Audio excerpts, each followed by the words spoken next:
Subscribe कीजिए दोस्तों हमारे चैनल को। नोटिफिकेशन पाने के लिए बेल आइकन को प्रेस कीजिए। नमस्कार। हम संस्कृत व्याकरण के संधि प्रकरण पर चर्चा कर रहे थे। हमने स्वर संधि के 4 भेद पढ़ लिए। आज 5वां भेद पढ़ते हैं। 5वां भेद है वृद्धि संधि। स्वर संधि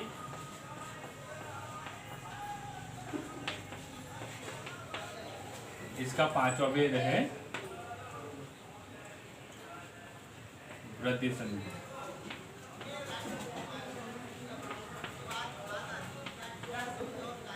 अब यहाँ पर देखिए, इससे पहले गुण संधि का अध्ययन किया था। गुण संधि में भी अ और आ ये दोनों वर्ण आगे आ रहे थे और इसके पीछे ई उ री और रिप इसके बाद में आ रहे थे। इस संधि में भी अ और आ आगे आएंगे, लेकिन पीछे ए ओ ये वर्ण आएंगे।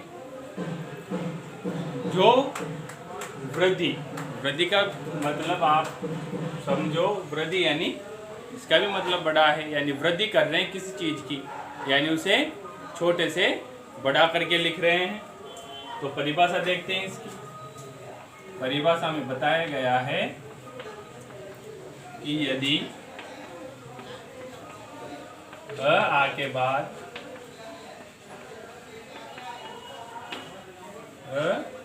आके बाद ए ओ और औ ए ओ और औ आ जाए तो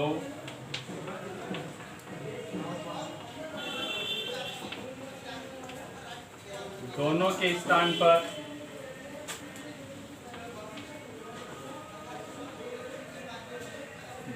स्थान पर एक वृद्धि एकादेश हो जाती है। दोनों के स्थान पर वृद्धि एकादेश हो जाता है।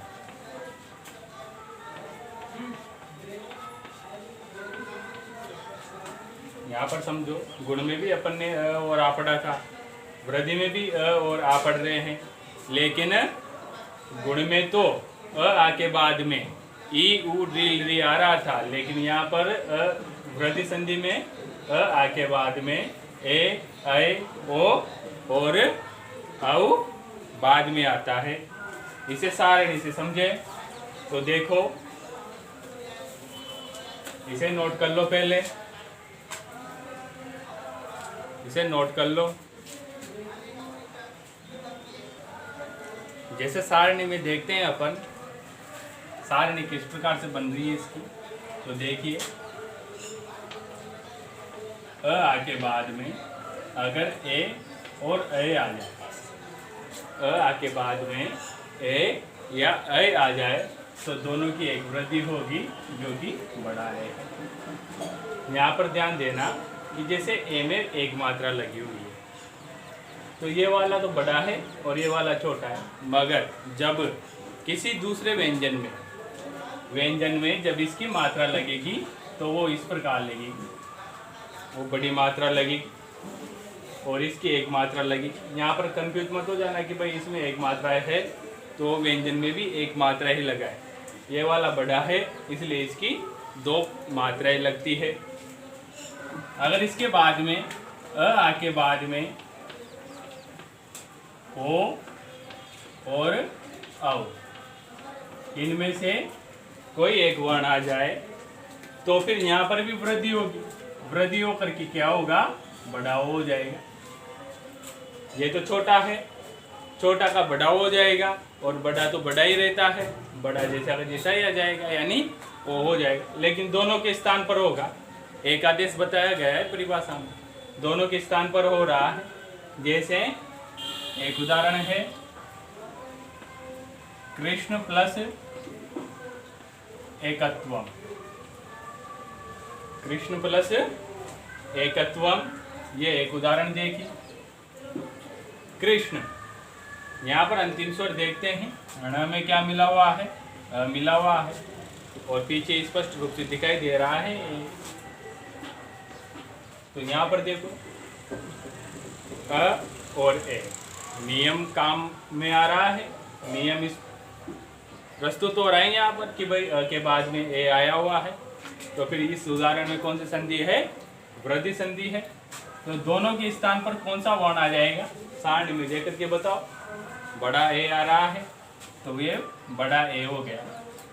अब ये इन दोनों के स्थान पर तो बड़ा ए आ गया। गुण संधि में भी यही पढ़ा था अपन ने कि दोनों के स्थान पर एक वर्ण एकादेश हो रहा है।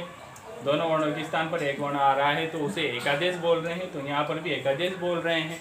अब बचे हुए वर्णों को इसके आगे पीछे लिख दो। जैसे आगे कोई बच रहा है तो आगे लिख दो, पीछे बच रहा है तो पीछे लिख दो। देखो कृष्ण स्वर निकल गया इसलिए हलंत में आया है, और पीछे ए तो निकल गया, कत्वम बचा। अब देखो मिला करके लिखो कृष्ण। अब यहाँ पर ये बड़ा ए है तो यहाँ पर ये डबल मात्रा आ जाएगी, न में डबल मात्रा आ जाएगी। यहाँ पर इसको देख करके एक मात्रा को देख करके एक मात्रा मत लगाना। अगर एक मात्रा लगाते हो तो फिर अशुद्ध हो जाएगा वो। कृष्ण पीछे कत्वम बचा हुआ है, कृष्ण कृष्णत्वम, क्या रूप सिद्ध हुआ, कृष्ण कत्वम। नोट कर लीजिए। अगला उदाहरण देखो,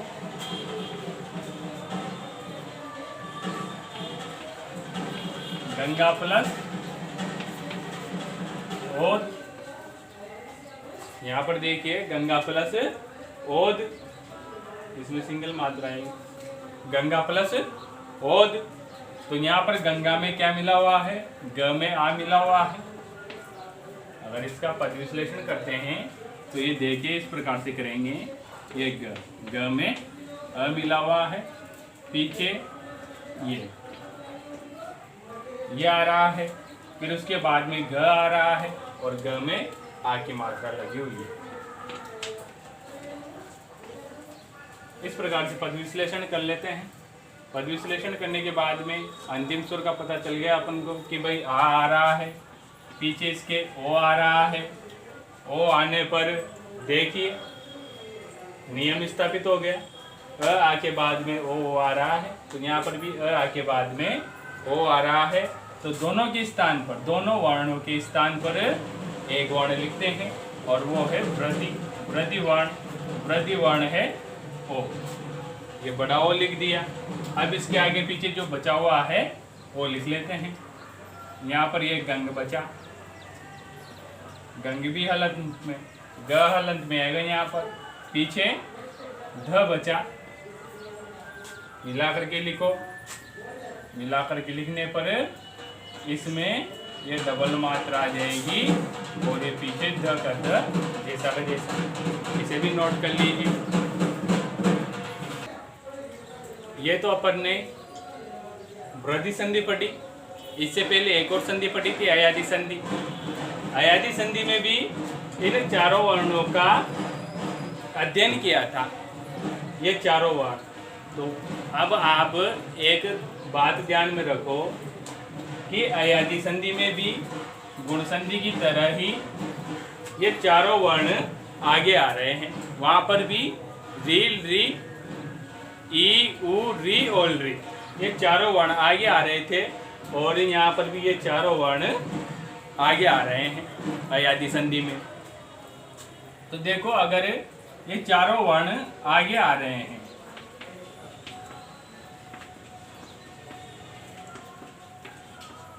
ये चारों वर्ण अगर आगे आ रहे हैं प्लस के आगे, यानी ये प्रथम पद के अंतिम स्वर के रूप में आ रहे हैं, तो फिर वहाँ पर वृद्धि संधि ना हो करके अयादि संधि होगी। तो फिर ये अयादि संधि का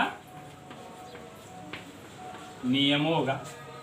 लेकिन इनके बाद में क्या आना चाहिए, स्वर आ रहा है, स्वर। अब वो स्वर कोई सा भी बोले इसे यही वापस क्यों ना आ जाए। अगर ए ओ के बाद में कोई स्वर आ रहा है तो फिर वहां पर अयादी संधि होगी, और यदि आ के बाद में ओ ऐ आ रहे हैं तो फिर वहां पर वृद्धि संधि होगी, ना कि अयादी संधि।